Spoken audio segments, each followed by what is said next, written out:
খেয়ে নাও। বাবু আমার, সোনা আমার। আমি খাবো না, আমি খাবো না, আমি খাবো না। কি হয়েছে? খাচ্ছ না কেন? যাও খেয়ে নাও। না, আমি তোমার সঙ্গে খাবো। আমি এখন অফিসে যাচ্ছি, যাও আন্টির কাছে খেয়ে নাও। না, আমি খাবো না। চুপ, বেশি বেশি না।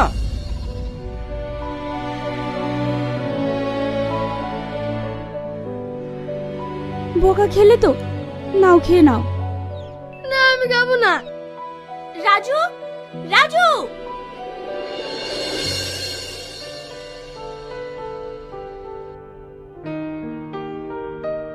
মা, কি হয়েছে? দেখো না বৌদি, সকাল থেকে কিচ্ছু খাচ্ছে না। যাও খেয়ে নাও। না, আমি খাবো না। আমি তোমার সঙ্গে খাবো। আমি এখন অফিসে যাব, তুমি তোমার আন্টির কাছে খেয়ে নাও।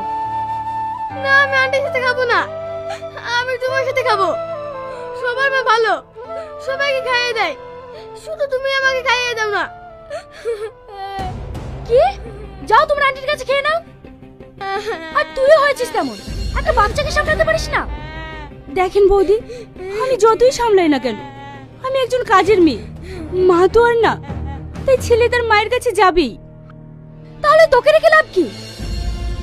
বৌদি, তুমি তো আমাকে বলছো তোমরা তো সারাদিন অফিস নিয়ে ব্যস্ত থাকো, কিন্তু এই ছেলেটার কথা একবারও ভেবেছো?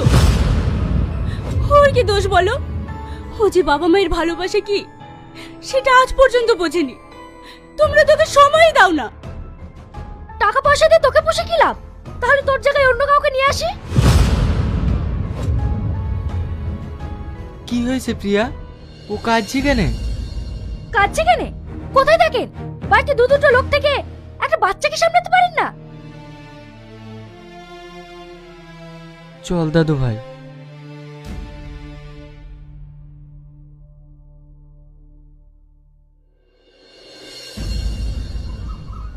তুই কেন খালি খালি বকা খাস বলতো? আমার বাবা মা কেউ ভালো না, আমাকে কেউ ভালোবাসে না। গুরুজন সম্পর্কে এমন কথা বলতে হয় না শোনা। ওরা তো সবসময় ব্যস্ত থাকে। তোর কোনো কিছু দরকার হলে তুই আমাকে বলবি, আমি আছি তো। দাদু, এইটা কি? এটা সবজি। এটা কি হয়? এটা রান্না করে খেতে হয়।